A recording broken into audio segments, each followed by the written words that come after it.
Chapter 1 રાસાયણિક પ્રક્રિયા અને સમીકરણો. Chemical reactions and equations. આપણા રોજિંદા જીવનની બનતી ઘટનાઓને ધ્યાનમાં લઈએ. ઉનાળામાં ઓરડાના તાપમાને દૂધને ખુલ્લું રાખવાથી તે દૂધ ફાટી જાય છે. લોખંડના તવા, તપેલી તથા ખિલ્લાને ભેજવાળા વાતાવરણમાં ખુલ્લા રાખવામાં આવે તો તેના પર કાટ લાગે છે. દ્રાક્ષનું આથવણ થઈ જાય. ખોરાક રંધાય છે. આપણું શરીરના વિવિધ અંગો ખોરાકનું પાચન કરે છે. આપણે નાક વડે શ્વાસ લઈ શકીએ છીએ. આમ મિત્રો, ઉપર દર્શાવેલી તમામ ઘટનાઓમાં આપણને તેમાં કંઈક પરિવર્તન જોવા મળે છે. જ્યારે રાસાયણિક ફેરફાર થાય છે ત્યારે આપણે કહી શકીએ કે પદાર્થમાં કોઈ રાસાયણિક પ્રક્રિયા થઈ છે. આપણે કેવી રીતે જાણી શકીએ કે રાસાયણિક પ્રક્રિયા થઈ છે? આ માટે આપણે એક પ્રવૃત્તિ જોઈએ. પ્રવૃત્તિ 1. 2 સેન્ટીમીટર લાંબી એક મેગ્નેશિયમની પટ્ટીને કાચ પેપર એટલે કે સેન્ડ પેપર પર ઘસીને શુદ્ધ કરો. તેને સાણસી વડે પકડીને બર્નર અથવા સ્પિરિટ લેમ્પની મદદથી સળગાવો અને તેની રાખને એક વોચ ગ્લાસમાં એકત્ર કરો. તમે જોયું હશે કે મેગ્નેશિયમની પટ્ટી જગારા મારતી એટલે કે ભપકાદાર સફેદ જ્યોતથી સળગે છે અને સફેદ પાવડર એટલે કે સફેદ ભૂક્કામાં પરિવર્તિત થાય છે. આ સફેદ ભૂક્કો એ મેગ્નેશિયમ ઓક્સાઇડ કહેવાય છે. મેગ્નેશિયમ અને હવામાંના ઓક્સિજન વચ્ચે પ્રક્રિયા થવાથી મેગ્નેશિયમ ઓક્સાઇડ ઉદ્ભવે છે. પ્રવૃત્તિ 2. ચાલો હવે આપણે એક બીજી પ્રવૃત્તિ કરીએ. એક કોનિકલ ફ્લાસ્ક અથવા કસનળીમાં થોડા ઝીંકના દાણા એટલે કે દાણાદાર જસત લો. તેની અંદર મંદ હાઇડ્રોક્લોરિક એસિડ અથવા મંદ સલ્ફ્યુરિક એસિડ ઉમેરો. તમને જસતના દાણાની આજુબાજુ કંઈક પ્રક્રિયા થતી દેખાશે. કોનિકલ ફ્લાસ્કને સ્પર્શ કરતાં આપણને તેના તાપમાનમાં ફેરફાર થતો જણાશે. જસત પર મંદ સલ્ફ્યુરિક એસિડની પ્રક્રિયાથી હાઇડ્રોજન વાયુનું સર્જન થાય છે. ઉપરોક્ત પ્રવૃત્તિના આધારે આપણે કહી શકીએ છીએ કે અવસ્થામાં પરિવર્તન, રંગમાં પરિવર્તન, વાયુનું ઉત્સર્જન તથા તાપમાનમાં પરિવર્તન પૈકી કોઈ પણ અવલોકનની મદદથી કોઈ રાસાયણિક પ્રક્રિયા થઈ છે તે નક્કી કરાય છે. જો આપણે આપણી આસપાસ થતા ફેરફારનું અવલોકન કરીએ તો આપણે જોઈ શકીએ છીએ કે આપણી આસપાસ અનેક જુદી જુદી રાસાયણિક પ્રક્રિયાઓ થતી હોય છે. રાસાયણિક સમીકરણો. જ્યારે મેગ્નેશિયમની પટ્ટી હવામાં સળગે છે ત્યારે તે મેગ્નેશિયમ ઓક્સાઇડમાં રૂપાંતરિત થાય છે. આ રાસાયણિક પ્રક્રિયાઓનું વાક્ય સ્વરૂપ વર્ણનને સંક્ષિપ્ત સ્વરૂપે લખવું હોય તો તેને શાબ્દિક સમીકરણના સ્વરૂપમાં આ પ્રકારે લખાશે. Magnesium plus oxygen gives magnesium oxide. રાસાયણિક ફેરફાર અનુભવતા મેગ્નેશિયમ અને ઓક્સિજન જેવા પદાર્થો એ પ્રક્રિયકો છે અને પ્રક્રિયા દરમિયાન નવો ઉત્પન્ન થતો પદાર્થ મેગ્નેશિયમ ઓક્સાઇડ એ નિપજ છે. શાબ્દિક સમીકરણ એ પ્રક્રિયકો અને નિપજોની વચ્ચે તીરની નિશાની દ્વારા પ્રક્રિયકોનું નિપજોમાં થતું રૂપાંતર દર્શાવે છે. પ્રક્રિયકોને શાબ્દિક સમીકરણમાં ડાબી તરફ એટલે કે LHS તેમની વચ્ચે ઘન ચિહ્ન પ્લસ દ્વારા લખાય છે, જ્યારે નિપજોને જમણી તરફ એટલે કે RHS તેમની વચ્ચે ઘન ચિહ્ન પ્લસ દ્વારા લખાય છે.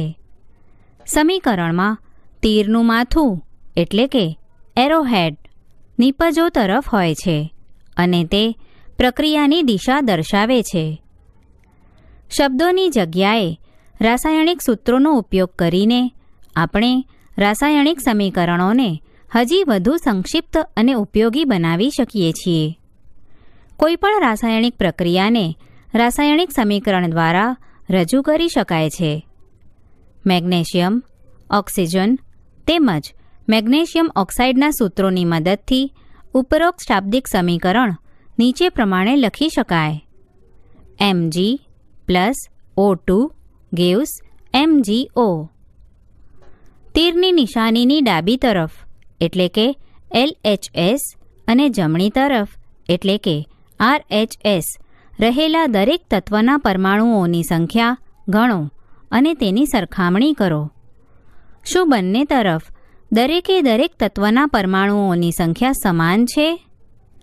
જો ન હોય તો સમીકરણ અસંતુલિત કહેવાય છે, કારણ કે સમીકરણની બંને તરફના દળ સમાન નથી.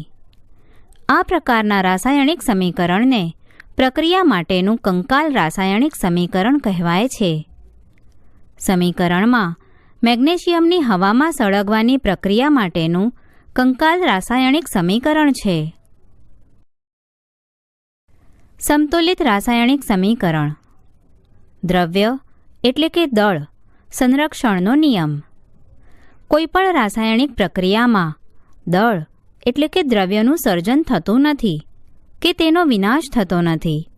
એટલે કે કોઈપણ રાસાયણિક પ્રક્રિયાની નિપજોમાં હાજર રહેલા તત્વોનું કુલ દળ એ પ્રક્રિયકોમાં હાજર તત્વોનું દળ જેટલું જ હોય છે. બીજા શબ્દોમાં કહીએ તો કોઈપણ રાસાયણિક પ્રક્રિયા શરૂ થયા પહેલાં અને પૂર્ણ થયા બાદ તેમાં રહેલા દરેક તત્વોના પરમાણુઓની સંખ્યા સમાન રહે છે. તેથી જ કંકાલ રાસાયણિક સમીકરણને સમતુલિત કરવું જરૂરી બને છે. આપણે રાસાયણિક સમીકરણને સમતુલિત કરીએ. પ્રવૃત્તિ માટે શાબ્દિક સમીકરણ નીચે પ્રમાણે રજૂ કરી શકાય. Zinc plus sulphuric acid gives zinc sulphate plus hydrogen. આ શાબ્દિક સમીકરણને રાસાયણિક સમીકરણ દ્વારા રજૂ કરી શકાય. Zn plus H2SO4 gives ZnSO4 plus H2. આપણે નિશાનીની બંને તરફ રહેલા જુદા જુદા તત્વોના પરમાણુઓની સંખ્યા ચકાસીએ. તત્વો પ્રક્રિયકોમાંના પરમાણુઓની સંખ્યા LHS, નિપજોમાંના પરમાણુઓની સંખ્યા RHS. Zn 1 1, H 2 2, S 1 1, O 4 4. સમીકરણમાં તીરની નિશાનીની બંને તરફ દરેકે દરેક તત્વના પરમાણુઓની સંખ્યા સમાન છે. તેથી તેને સમતુલિત સમીકરણ કહી શકાય.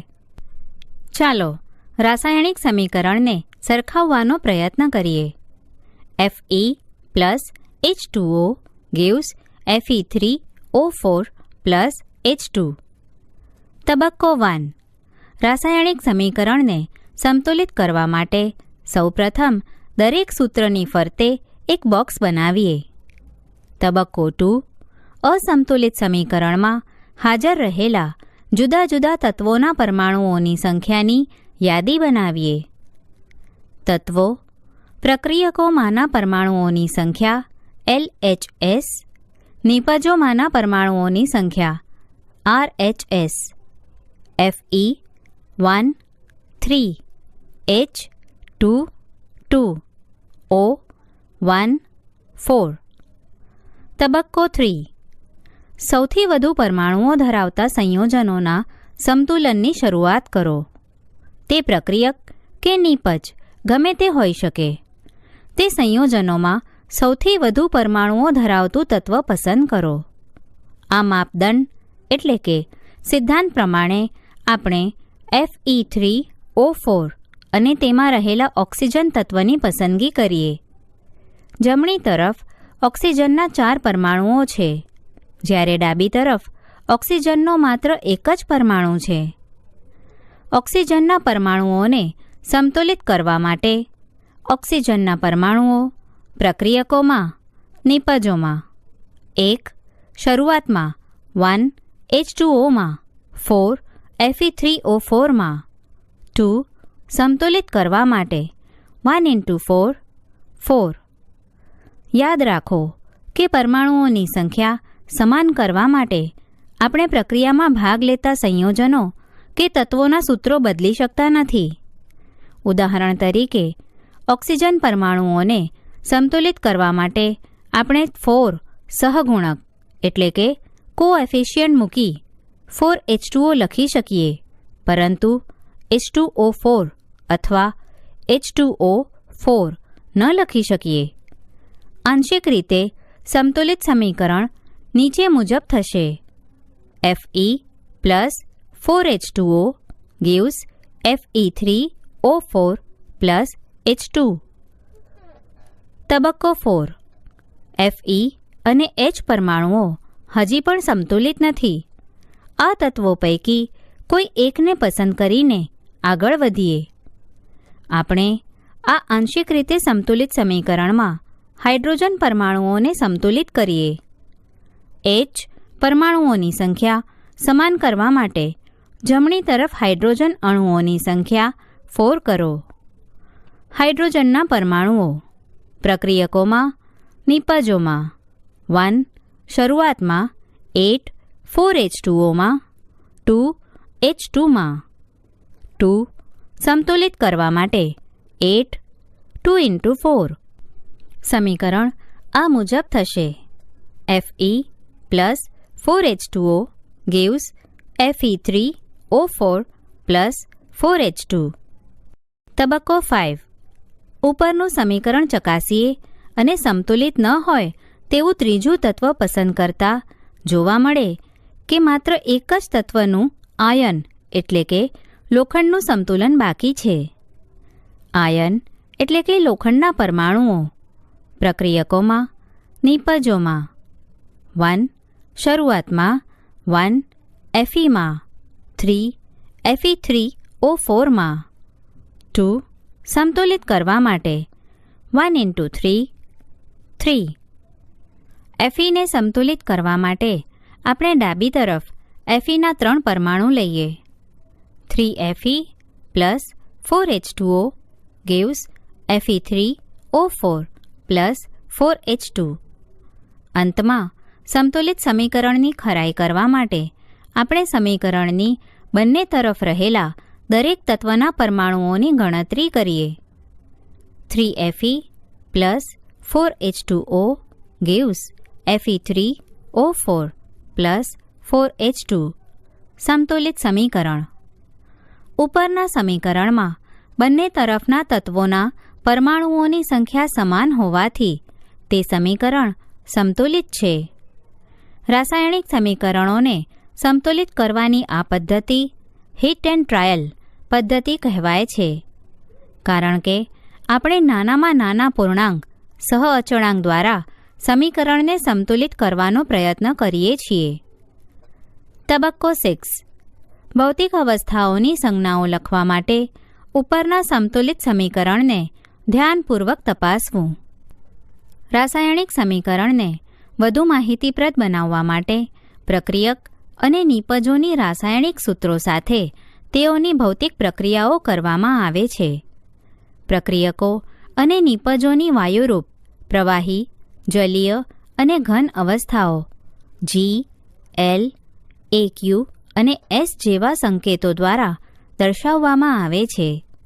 અહીં આપેલા દ્રાવણમાં પ્રક્રિયક અથવા નિપજ હાજર હોય છે. સંતુલિત સમીકરણ 3Fe S plus 4H2O G gives Fe3O4 S plus 4H2 G. જુઓ, અહીં Gને આપણે H2O સાથે બતાવેલ છે. અહીં H2O એ વરાળ સ્વરૂપે ઉપયોગ થાય છે. સામાન્ય રીતે રાસાયણિક સમીકરણોમાં મૂળ સ્વરૂપનો ઉપયોગ ન થયો હોય તો તે દર્શાવવામાં આવતો નથી. ઘણી વખત રાસાયણિક પ્રક્રિયા તાપમાન, દબાણ, ઉત્સેચક વગેરેની હાજરીમાં પણ થતી હોય છે, જેને તીરની ઉપર કે નીચે બતાવવામાં આવે છે. CO G plus 2H2 G at 340 atmospheric pressure gives CH3OH L. 6CO2 Aq plus 6H2O L in presence of sunlight and chlorophyll gives C6H12O6 Aq glucose plus 6O2 Aq. રાસાયણિક પ્રક્રિયાઓના પ્રકાર. કોઈપણ રાસાયણિક પ્રક્રિયા દરમિયાન કોઈ એક તત્વના પરમાણુઓનું રૂપાંતર અન્ય તત્વના પરમાણુઓમાં થતું નથી. તેમજ પરમાણુઓ મિશ્રણમાંથી અદૃશ્ય થઈ જાય અને બહારથી ગમે ત્યાંથી મિશ્રણમાં દાખલ થઈ જાય તેવું બનતું નથી. ખરેખર રાસાયણિક પ્રક્રિયાઓમાં પરમાણુઓ વચ્ચે બંધો તૂટીને તેમજ બનીને નવા પદાર્થો ઉદ્ભવે છે. સંયોગીકરણ પ્રક્રિયા એવી પ્રક્રિયા કે જેમાં બે કે તેથી વધુ પ્રક્રિયકોમાંથી એક નિપજનું નિર્માણ થાય તેને સંયોગીકરણ પ્રક્રિયા કહે છે. પ્રવૃત્તિ 1. એક બીકરમાં કેલ્શિયમ ઓક્સાઇડ અથવા કડી ચૂનાની થોડી માત્રા લો. તેમાં ધીરે ધીરે પાણી ઉમેરો. ત્યારબાદ બીકરને હાથ વડે સ્પર્શ કરો. બીકરને સ્પર્શ કરતાં આપણને તેના તાપમાનમાં ફેરફાર થતો જણાશે. કેલ્શિયમ ઓક્સાઇડ એ ખૂબ જ પ્રબળતાથી પાણી સાથે પ્રક્રિયા કરી ફાડેલો ચૂનો એટલે કે કેલ્શિયમ હાઇડ્રોક્સાઇડ બનાવે છે અને પુષ્કળ પ્રમાણમાં ઉષ્મા ઉત્પન્ન કરે છે. તેને સમીકરણ સ્વરૂપે નીચે મુજબ લખી શકાય. CaOS plus H2O L gives CaOH twice Aq. આ પ્રક્રિયામાં કેલ્શિયમ ઓક્સાઇડ અને પાણી સંયોજાઈને એક જ નિપજ કેલ્શિયમ હાઇડ્રોક્સાઇડ બનાવે છે. આપણે સંયોગીકરણ પ્રક્રિયાઓના કેટલાક વધુ ઉદાહરણોની ચર્ચા કરીએ. 1. કોલસાનું સળગવું. CS plus O2 G gives CO2 G. 2. H2 G અને O2 G માંથી પાણીનું નિર્માણ. 2H2 G plus O2 G gives 2H2O L. સરળ રીતે કહીએ તો જ્યારે બે કે તેથી વધુ પદાર્થો એટલે કે તત્વો કે સંયોજનો સંયોજાઈને એક જ નિપજનું નિર્માણ કરે છે ત્યારે તે પ્રક્રિયાઓને સંયોગીકરણ પ્રક્રિયાઓ કહે છે. અગાઉ આપણે અવલોકન કર્યું છે કે વધુ માત્રામાં ઉષ્મા ઉત્પન્ન થઈ છે તે પ્રક્રિયા મિશ્રણને ગરમ બનાવે છે. એવી પ્રક્રિયાઓ કે જેમાં નિપજોના નિર્માણની સાથે ઉષ્મા મુક્ત થાય છે તેને ઉષ્માક્ષેપક એટલે કે એક્ઝોથર્મિક રાસાયણિક પ્રક્રિયા કહે છે. ઉષ્માક્ષેપક પ્રક્રિયાઓના ઉદાહરણો. 1. કુદરતી વાયુનું સળગવું એટલે કે દહન થવું. CH4G plus 2O2G gives CO2G plus 2H2OG. આપણે જાણીએ છીએ કે જીવવા માટે આપણને ઊર્જાની જરૂર પડે છે. આપણે જે ખોરાક ખાઈએ છીએ તેમાંથી આ ઊર્જા મળે છે. પાચન દરમિયાન ખોરાક વધુ સરળ પદાર્થોમાં વિભાજિત થાય છે. ઉદાહરણ તરીકે ભાત, બટાકા અને બ્રેડ કાર્બોદિત પદાર્થો હોય છે. આ કાર્બોદિત પદાર્થોનું વિભાજન થઈ ગ્લુકોઝ ઉદ્ભવે છે. આ ગ્લુકોઝ આપણા શરીરના કોષોમાં રહેલા ઓક્સિજન સાથે સંયોજાઈ ઊર્જા પૂરી પાડે છે. આ પ્રક્રિયાનું વિશિષ્ટ નામ શ્વસન છે. સમીકરણ સ્વરૂપે તેને આ પ્રમાણે લખી શકાય. C6H12O6 Aq glucose plus 6O2 Aq gives 6CO2 Aq plus 6H2O L plus energy. શાકભાજીઓનું વિઘટન થઈ ખાતર બનવું એ પણ ઉષ્માક્ષેપક પ્રક્રિયાનું ઉદાહરણ છે. વિઘટન પ્રક્રિયા. પ્રવૃત્તિ. એક શુષ્ક ઉત્કલન નળીમાં 2 ગ્રામ ફેરસ સલ્ફેટ લઈએ.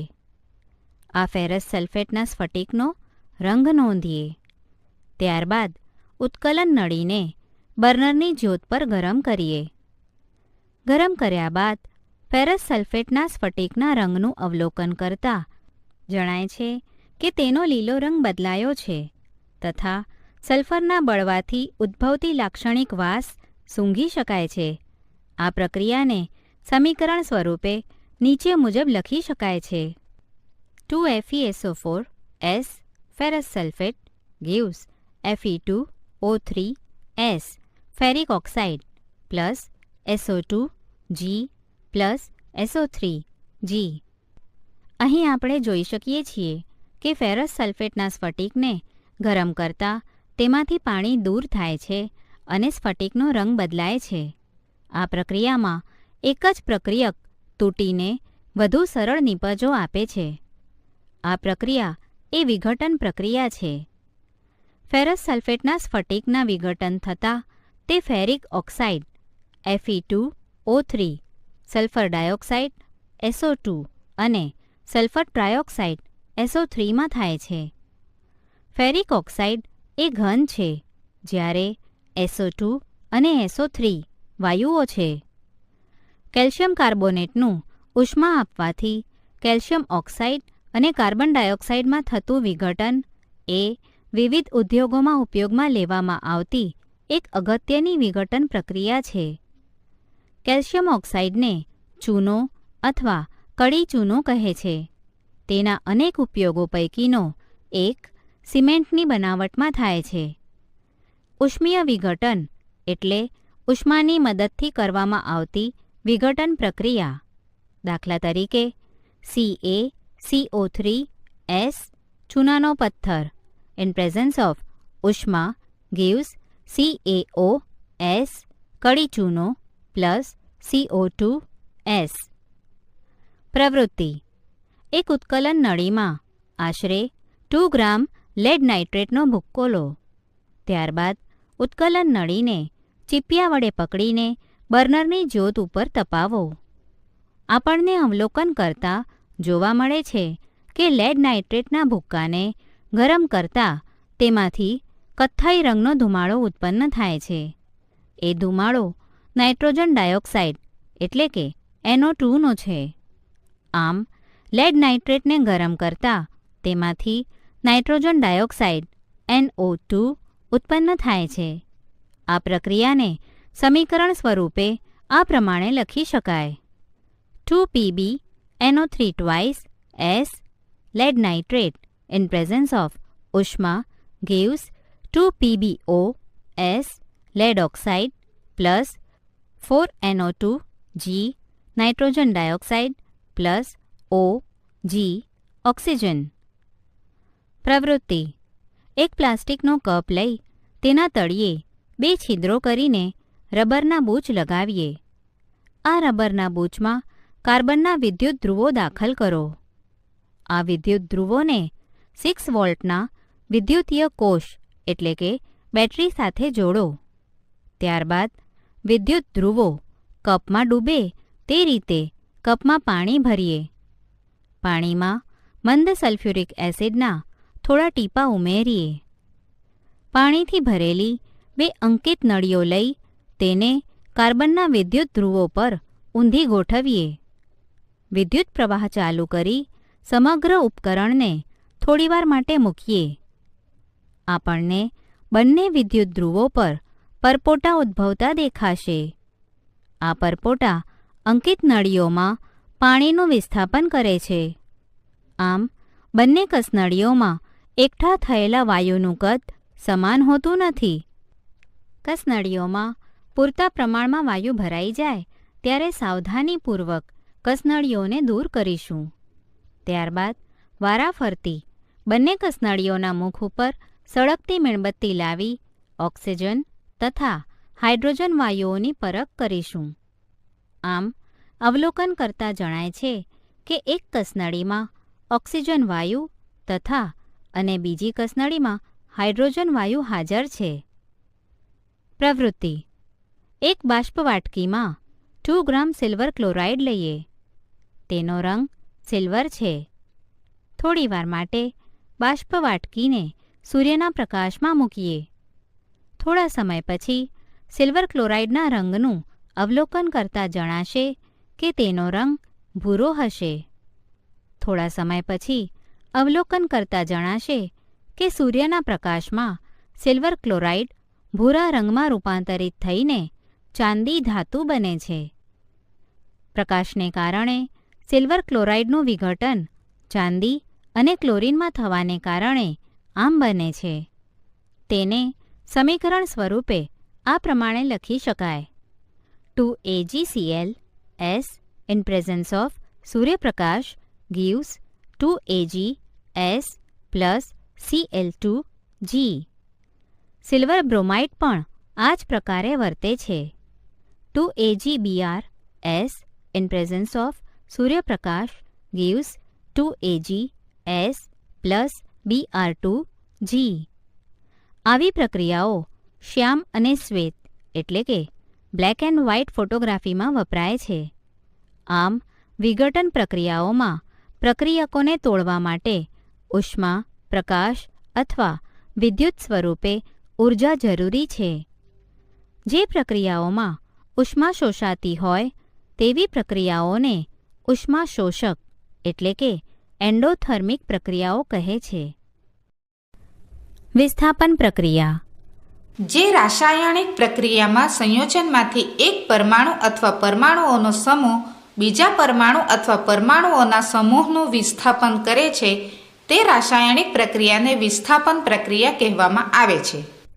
દાખલા તરીકે PbS plus CuCl2 Aq copper chloride gives PbCl2 Aq lead chloride plus CuS. Zinc અને લેડ કોપર કરતાં વધુ સક્રિય તત્વો છે. તે કોપરના સંયોજનોમાંથી કોપરને વિસ્થાપિત કરે છે. પ્રવૃત્તિ: લોખંડની 3 ખીલીઓ લઈ તેને કાચ પેપર પર ઘસીને સાફ કરીએ. હવે A અને B નિશાન કરેલી 2 કસનળીઓ લઈએ. દરેક કસનળીમાં આશરે 10 ml કોપર સલ્ફેટનું દ્રાવણ લઈશું. ત્યારબાદ લોખંડની 2 ખીલીઓને દોરી વડે બાંધીને કોપર સલ્ફેટના દ્રાવણથી ભરેલી કસનળી બીમાં 20 મિનિટ માટે ડૂબાડેલી રાખીએ અને સરખામણી કરવા માટે લોખંડની 1 ખીલીને અલગ રાખીએ. 20 મિનિટ બાદ બંને ખીલીઓને કોપર સલ્ફેટના દ્રાવણમાંથી બહાર કાઢીએ. કસનળી A અને બીમાં રહેલા કોપર સલ્ફેટના દ્રાવણની તીવ્રતાની સરખામણી કરો. કસનળી A અને બીમાં રહેલા કોપર સલ્ફેટના દ્રાવણમાં ડૂબાડેલી ખીલીઓના રંગની સરખામણી અલગ રાખેલી ખીલી સાથે કરતાં તેના રંગમાં ફેરફાર જોવા મળે છે. આમ અવલોકન કરતાં જણાશે કે કોપર સલ્ફેટના દ્રાવણમાંથી બહાર નીકળેલી લોખંડની ખીલીનો રંગ કથ્થઈ બને છે અને કોપર સલ્ફેટનો ભૂરો રંગ ઝાંખો એટલે કે આછો થાય છે. કારણ કે આ પ્રક્રિયામાં આયન કોપર સલ્ફેટના દ્રાવણમાંથી કોપરને વિસ્થાપિત એટલે કે દૂર કરે છે.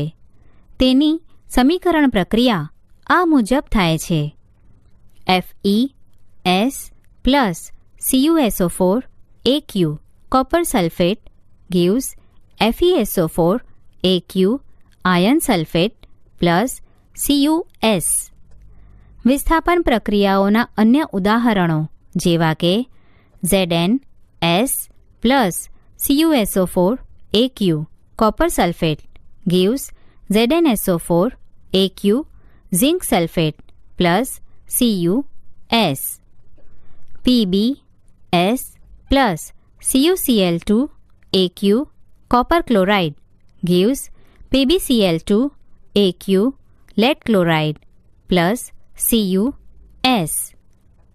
દ્વિવિસ્થાપન પ્રક્રિયા: કોઈપણ 2 પ્રક્રિયકો વચ્ચે આયનોની આપ-લે થતી હોય તેને દ્વિવિસ્થાપન પ્રક્રિયાઓ કહેવાય છે. પ્રવૃત્તિ: એક કસનળીમાં આશરે 3 ml સોડિયમ સલ્ફેટનું દ્રાવણ લઈશું. બીજી કસનળીમાં આશરે 3 ml બેરિયમ ક્લોરાઇડનું દ્રાવણ લઈશું. હવે બંને દ્રાવણોને મિશ્ર કરતાં આપણને બેરિયમ સલ્ફેટ તથા સોડિયમ ક્લોરાઇડ મળશે. અહીં આપણે જોશું કે સફેદ પદાર્થ કે જે પાણીમાં અદ્રાવ્ય છે તેનું નિર્માણ થાય છે. આ અદ્રાવ્ય પદાર્થને અવક્ષેપ એટલે કે પ્રેસિપિટેટ કહે છે. એવી કોઈપણ પ્રક્રિયા કે જે અવક્ષેપ ઉત્પન્ન કરે છે તેને અવક્ષેપન પ્રક્રિયા એટલે કે પ્રેસિપિટેશન રિએક્શન કહે છે. તેની સમીકરણ પ્રક્રિયા નીચે મુજબ મળશે. Na2SO4 AQ sodium sulphate plus BaCl2 AQ barium chloride gives BaSO4 S barium sulphate plus 2NaCl AQ sodium chloride. Ba2 અને SO4 આયનોની પ્રક્રિયાને કારણે BaSO4ના સફેદ અવક્ષેપ ઉદ્ભવે છે. બીજી ઉદ્ભવતી નીપજ સોડિયમ ક્લોરાઇડ છે કે જે દ્રાવણમાં જ રહે છે. આવી પ્રક્રિયા કે જેમાં પ્રક્રિયકો વચ્ચે આયનોની આપ-લે થતી હોય તેને દ્વિવિસ્થાપન પ્રક્રિયાઓ કહે છે. ઓક્સિડેશન અને રિડક્શન. જો પ્રક્રિયા દરમિયાન પદાર્થ ઓક્સિજન મેળવે તો તેનું ઓક્સિડેશન થયું તેમ કહેવાય. જ્યારે જો પ્રક્રિયા દરમિયાન પદાર્થ ઓક્સિજન ગુમાવે તો તેનું રિડક્શન થયું તેમ કહેવાય. પ્રવૃત્તિ: 1 ગ્રામ તાંબાનો ભૂક્કો ધરાવતી બાષ્પ વાટકીને બર્નરની મદદથી ગરમ કરીએ. આ પ્રક્રિયાનું અવલોકન કરતાં જણાશે કે તાંબાના ભૂક્કાની સપાટી પર કાળા રંગના કોપર-2 ઓક્સાઇડનું પડ જામી જાય છે. આ કાળો પદાર્થ તાંબામાં ઓક્સિજન ઉમેરાઈને કોપર ઓક્સાઇડ બનવાથી થાય છે. 2Cu plus O2 in presence of ઉષ્મા gives 2CuO. જો આ ગરમ કરેલા પદાર્થ CuO પરથી હાઇડ્રોજન વાયુ પસાર કરવામાં આવે તો વિપરીત એટલે કે ઊંધી પ્રક્રિયા થવાના કારણે સપાટી પરનું કાળા રંગનું આવરણ એ કથ્થાઈ રંગમાં ફેરવાય છે અને કોપર એટલે કે તાંબુ ઉદ્ભવે છે. CuO plus H2 in presence of ઉષ્મા gives Cu plus H2O. આ પ્રક્રિયા દરમિયાન કોપર-2 ઓક્સાઇડ ઓક્સિજન ગુમાવી રહ્યો છે અને તેનું રિડક્શન થાય છે. હાઇડ્રોજન એ ઓક્સિજન મેળવી રહ્યો છે તેથી તેનું ઓક્સિડેશન થાય છે. મતલબ કે આ પ્રક્રિયા દરમિયાન એક પ્રક્રિયક ઓક્સિડેશન પામે છે જ્યારે બીજો રિડક્શન પામે છે. આવી પ્રક્રિયાઓને ઓક્સિડેશન રિડક્શન પ્રક્રિયાઓ અથવા રેડોક્સ પ્રક્રિયાઓ કહે છે. CuO plus H2 gives Cu plus H2O. Redox પ્રક્રિયાના કેટલાક અન્ય ઉદાહરણો: ZnO plus C in presence of ઉષ્મા gives Zn plus CO. આ પ્રક્રિયામાં કાર્બનનું કાર્બન મોનોક્સાઇડમાં CO ઓક્સિડેશન થાય છે અને ઝિંક ઓક્સાઇડ ZnO નું ઝિંક એટલે કે જસત Zn માં રિડક્શન થાય છે. MnO2 plus 4HCl gives MnCl2 plus 2H2O plus Cl2.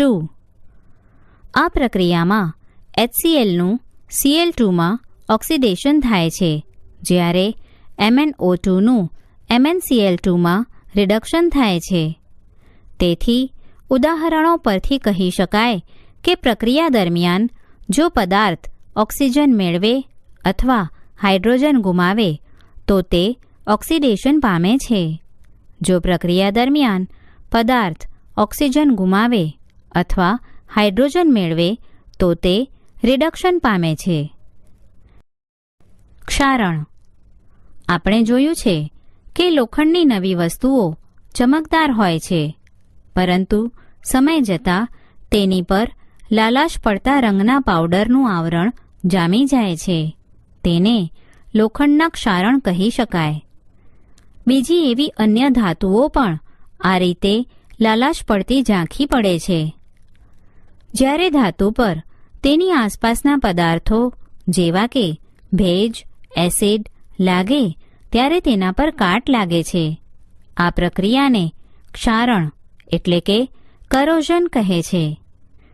ચાંદી પર લાગતો કાળા રંગનો થર અને તાંબા પર લાગતો લીલા રંગનો થર એ ક્ષારણના ઉદાહરણો છે. ક્ષારણને કારણે મોટર કારના મુખ્ય ભાગ, પુલ, લોખંડની રોલિંગ, જહાજ તેમજ એવી તમામ વસ્તુઓ કે જે ધાતુની તેમજ ખાસ કરીને લોખંડની બનેલી હોય તેને નુકસાન થાય છે. લોખંડનું ક્ષારણ થવું એ એક ગંભીર સમસ્યા છે. દર વર્ષે નુકસાની પામેલા લોખંડને બદલવામાં અનેક ખર્ચ થાય છે. ખોરાપણું, ખોરું થવું. જ્યારે તેલ અથવા ચરબીનું ઓક્સિડેશન થાય ત્યારે તે ખોરું થઈ જાય છે અને તેની ગંધ તથા સ્વાદ બદલાઈ જાય છે. સામાન્ય રીતે ચરબીયુક્ત તેમજ તૈલી ખોરાકમાં ઓક્સિડેશનનો પ્રતિકાર કરે તેવા પદાર્થો એટલે કે એન્ટીઓક્સિડન્ટ ઉમેરવામાં આવે છે. હવા ચુસ્ત બંધ પાત્રમાં ખોરાક રાખવાથી તેનું ઓક્સિડેશન ધીમું થાય છે. શું તમે જાણો છો કે ચિપ્સ એટલે કે કાતરી બનાવવાવાળા ચિપ્સનું ઓક્સિડેશન થતું અટકાવવા માટે બેગમાં નાઇટ્રોજન જેવા નિષ્ક્રિય વાયુ ભરે છે?